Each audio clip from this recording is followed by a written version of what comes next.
வணக்கம். ஒரு விஷயத்தை எவ்வளவு ஆழமா புரிஞ்சுக்க முடியும்னு தேடுற நம்ம பயணத்துக்கு உங்களை வரவேற்கிறேன். இன்னைக்கு நம்ம கையில இருக்கிறது ரொம்பவே வித்தியாசமான ஒரு ஆதாரம். இது ஏதோ பெரிய ஆராய்ச்சி கட்டுரையோ இல்லைன்னா ஒரு நியூஸ் ஆர்டிகளோ இல்ல. தமிழ்நாடு அரசோட 6ஆம் வகுப்பு அறிவியல் பாட புத்தகம். ஆ, பாட புத்தகமா? அதுவும் 6ஆம் வகுப்பு. சுவாரஸ்யமா இருக்கே. ஆமா, ஆனா நாம இன்னைக்கு இயற்பியல் விதிகளை பத்தி பேச போறது இல்ல. அதுக்கு பதிலா ஒரு குழந்தைக்கு எப்படி எப்படி யோசிக்க கத்து கொடுக்கறாங்கன்னு பார்க்க போறோம். ஓ, அப்போ கண்டென்ட் இல்ல, கண்டென்ட்ட கத்து கொடுக்கிற முறை. சரியா சொன்னீங்க. குறிப்பா விசை மற்றும் இயக்கம்ங்கிற ஒரு பாடம் எப்படி வெறும் தகவல்களை தாண்டி ஒருத்தரோட சிந்தனை திறனை அடுத்த கட்டத்துக்கு எடுத்துட்டு போகுதுன்னு தோண்டி துருவி ஆராய போறோம். இதுல ஒரு சுவாரஸ்யமான விஷயம் என்னன்னா, நாம இயற்பியலை பார்க்க போறது இல்ல. இயற்பியலை கற்பிக்கும் கலைய பார்க்க போறோம். ஒரு பாடத்தை எப்படி வரிசைப்படுத்துறாங்க, என்ன கேள்விகளை கேக்குறாங்கங்கிறதுல தான் அதோட உண்மையான வெற்றி அடங்கி இருக்கு. சரி, அப்போ நேரடியா விஷயத்துக்கு வருவோம். எந்த ஒரு பாடத்தோட தொடக்கத்திலையும் கற்றல் நோக்கங்கள்னு ஒரு லிஸ்ட் இருக்கும் இல்லையா? Learning objectives. அதுதான் இந்த புத்தகத்திலையும் பக்கம் 14ல அது இருக்கு. பார்த்தா இயக்கம்னா தள்ளுறது இல்ல இழுக்கிறதுன்னு தெரிஞ்சுக்கிறது, ஓய்வும் இயக்கமும் சார்புடையவைன்னு புரிஞ்சுக்கிறது, அப்புறம் இயக்கத்தோட வகைகளை பட்டியலிடுறதுன்னு போகுது. சரி, நான் முதல்ல பார்த்தப்போ இது ஏதோ டீச்சர்ஸ்க்கு கொடுத்திருக்கிற ஒரு செக்லிஸ்ட் மாதிரி தான் தெரிஞ்சது. ஆமா, மேலோட்டமா பார்க்கும்போது அப்படிதான் தெரியும். ஆனா அந்த வார்த்தைகளை கொஞ்சம் கவனிச்சு பாருங்க. என்ன வார்த்தைகள்? புரிஞ்சுக்கிறது, பட்டியலிடுறது, அப்புறம் கடைசியா கணக்கிடுறது.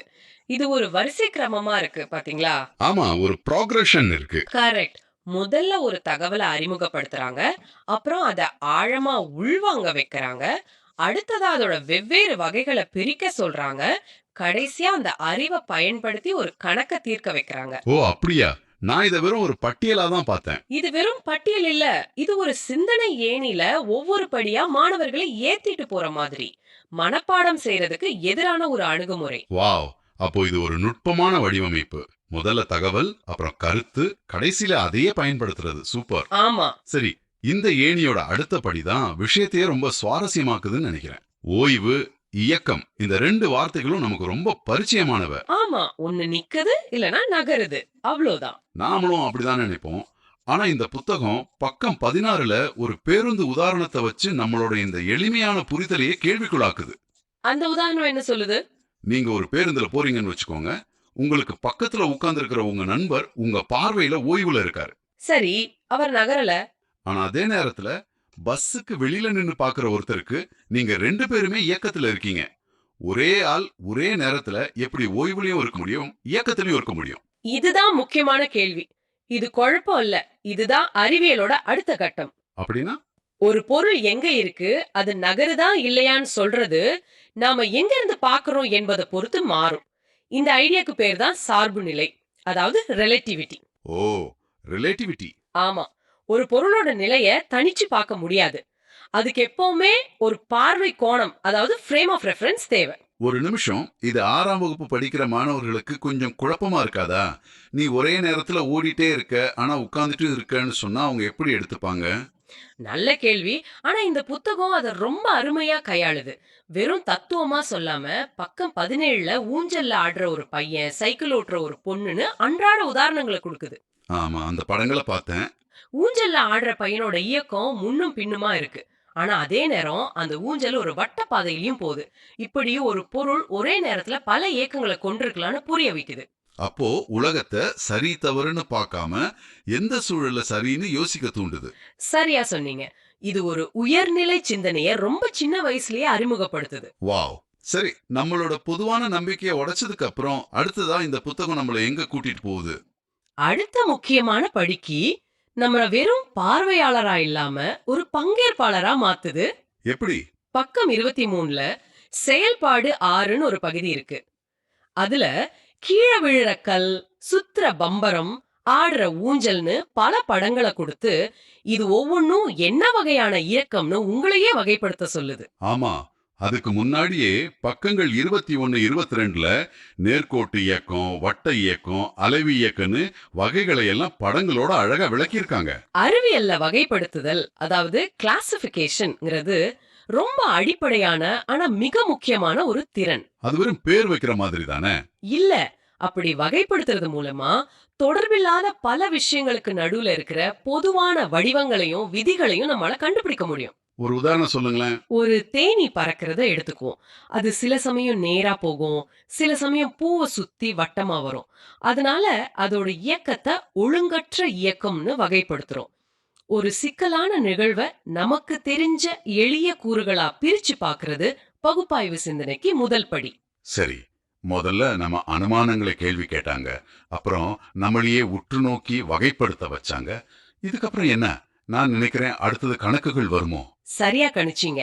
இதுவரைக்கும் நாம பார்த்தது எல்லாமே பண்பு சார்ந்த பகுப்பாய்வு, அதாவது குவாலிட்டேட்டிவ் அனாலிசிஸ். வேகமா போகுது, வட்டமா சுத்துதுன்னு சொல்றது. ஆமா. இப்போ அந்த இயக்கத்தை எப்படி துல்லியமா அளக்கிறதுன்னு கத்து கொடுக்கறாங்க. பக்கம் 25ல வேகம் அப்படிங்கிற கருத்து அறிமுகமாகுது. அத அளக்க ஒரு எளிமையான கருவி நமக்கு கிடைக்குது. அதுதான் அந்த சூத்திரம். வேகம் இஸ் ஈக்குவல் டு கடந்த தொலைவு எடுத்துக்கொண்ட காலம். அதேதான். ஆனா நிறைய மாணவர்களுக்கு, ஏன் பெரியவங்களுக்கே கூட இந்த மாதிரி ஒரு சூத்திரத்தை பார்த்தாலே ஒரு பயம் வருமே. ஐயோ, கணக்கு வந்துருச்சேன்னு நினைப்பாங்க. அருமையான கேள்வி. அந்த பயத்தை போக்குறது தான் இங்க முக்கியமான வேலை. இந்த புத்தகம் சூத்திரத்தை கொடுத்துட்டு அப்படியே விட்டுடல, அதை நிஜ வாழ்க்கையோட இணைக்குது. எப்படின்னா, ஒரு பேருந்து 180 கிலோமீட்டர் தூரத்தை 3 மணி நேரத்துல கடக்குதுன்னா அதோட வேகம் என்னன்னு கணக்கிட சொல்லுது. இப்போ அந்த சூத்திரம் வெறும் எழுத்துக்களா இல்ல, அது ஒரு நிஜ உலக பிரச்சனையை தீர்க்க உதவுற ஒரு கருவியா மாறுது. மிகச்சரியா வேகமாக போகுதுங்கிற அகநிலை விவரணத்துல இருந்து மணிக்கு 60 கிலோமீட்டர்ங்கிற புறநிலை அளவீட்டுக்கு மாணவர்களை நகர்த்துது. இது ஒரு விதியை பயன்படுத்தி சிக்கலை தீர்க்கும் திறனை, அதாவது ப்ராப்ளம் சால்விங் ஸ்கில்லை வளர்க்குது. எனக்கு ஞாபகம் இருக்கு, ஸ்கூல்ல இயற்பியல்னாலே ஒரே கணக்கு தான். ஏன் படிக்கிறோன்னு புரியவே புரியாது. ஆனா இங்க ஒரு நிஜ வாழ்க்கை கணக்கு கொடுக்கும்போது அந்த சூத்திரத்துக்கே ஒரு அர்த்தம் கிடைக்குது. ஆமா, அந்த தொடர்பு தான் கற்றலை அர்த்தமுள்ளதா மாத்துது. சரி, இந்த அடிப்படை கருத்துக்கள், சூத்திரங்கள் எல்லாம் கத்துக்கிட்ட பிறகு பாடம் முடிஞ்சிடுதா, இல்ல இதுக்கெல்லாம் மேல எங்கேயாவது போய் முடியுதா? இதுதான் இந்த பாடத்தோட உச்சகட்டம்னு சொல்லலாம். இதெல்லாம் எதுக்குன்னு கேக்குற கேள்விக்கு ஒரு ஆச்சரியமான பதில் கொடுக்குது. என்ன பதில்? பக்கம் 30க்கு வந்தா திடீர்னு தானியங்கிகள், அதாவது ரோபோட்கள் பத்தியும் நானோ தொழில்நுட்பம் பத்தியும் பேச ஆரம்பிக்குது. ரோபோட்டிக்ஸா? 6ஆம் வகுப்புலையா? அடங்கப்பா, நான் படிக்கும்போது இதெல்லாம் அறிவியல் புனைகதை மாதிரி இருந்துச்சு. இப்ப பாடத்திலே கொண்டு வந்துட்டாங்க. இது ரொம்ப ஆச்சரியமா இருக்கு. சாதாரணமா ஒரு கல் கீழே விழுதுறத பத்தி பேசிட்டு திடீர்னு எப்படி ரோபோட்டுக்கு தாவுனாங்க? அந்த தாவல் தான் இந்த பாடத்திட்டத்தோட புத்திசாலித்தனம். நீங்க ஒரு பந்தோட இயக்கத்தை புரிஞ்சுக்கிட்டா அதுதான் ஒரு அறுவை சிகிச்சை செய்யற ரோபோட்டோட கையோட நுணுக்கமான அசைவுகளை புரிஞ்சுக்கிறதுக்கான முதல் படின்னு மறைமுகமா உணர்த்தது. ஓ, அப்போ நான் ஏன் இந்த வேகத்துக்கான சூத்திரத்தை மனப்பாடம் பண்ணணும்னு ஒரு மாணவன் கேக்குற கேள்விக்கு இதுதான் பதில். கரெக்டா சொன்னீங்க. கற்றலுங்கிறது பரீட்சையில மார்க் வாங்குறதோட முடிஞ்சு போறது இல்ல, அது எதிர்காலத்தை வடிவமைக்கிற ஒரு சக்தி வாய்ந்த கருவின்னு உங்களுக்கு புரிய வைக்குது. ஆக இன்னைக்கு நாம பார்த்தத ஒரு முறை திரும்பி பார்த்தா, ஒரு அறிவியல் பாடம்ங்கிறது வெறும் உண்மைகளோட தொகுப்பு இல்ல. அது ஒருத்தரோட சிந்தனைய படிப்படியா செதுக்குற ஒரு சிற்பம் மாதிரி. அருமையான ஓமை. தெளிவான கற்றல் நோக்கங்களோட ஆரம்பிச்சு, சார்பு இயக்கம் மூலமா நம்ம பொதுவான நம்பிக்கைகளை கேள்வி கேட்டு இயக்கங்களை வகைப்படுத்த வச்சு, அப்புறம் சூத்திரங்கள் மூலமா அதை அளவிட வச்சு, கடைசியில எதிர்கால தொழில்நுட்பத்தோட இணைச்சி ஒரு முழுமையான வட்டத்தை உருவாக்குது. ஆமா, இந்த பாடத்தோட கட்டமைப்பே ஒரு பெரிய பாடம். இது அறிவியல் முறைய அப்படியே பிரதிபலிக்குது. உற்று நோக்கு, கேள்வி கேள், வகைப்படுத்து, அளவிடு, அப்புறம் பயன்படுத்து.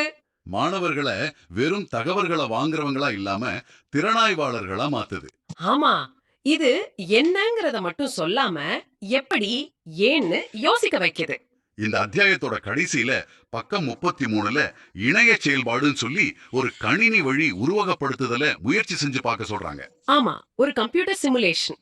இது உங்களுக்காக ஒரு சுவாரஸ்யமான கேள்வியை எழுப்புது. இன்னைக்கு நாம வாழ்றது ஊடாடும் உருவகப்படுத்துதல்கள், மெய்நிகர ஆய்வகங்கள் நிறைஞ்ச ஒரு காலத்துல. இந்த மாதிரி நல்லா வடிவமைக்கப்பட்ட ஒரு பாட புத்தகத்திலிருந்து கத்துக்கிறது இந்த புதிய தொழில்நுட்பங்களோட எப்படி பொருந்துது? நல்ல கேள்வி. இல்ல அதுக்கு ஒரு சவால் அமைதா? ஒரு கணினி திரையில வேகமா மாறிட்டு இருக்கிற காட்சிகளை பாக்குறதுக்கும், இது மாதிரி ஒரு நிலையான பக்கத்துல இருக்கிற வார்த்தைகளோடையும் படங்களோடையும் போராடி ஒரு விஷயத்தை புரிஞ்சிக்க முயற்சி பண்றதுக்கும் என்ன வித்தியாசம்? 2வது முறையில நமக்கு கிடைக்கிற தனித்துவமான சிந்தனை திறன் என்னவா இருக்கும்? யோசிச்சு பாருங்க.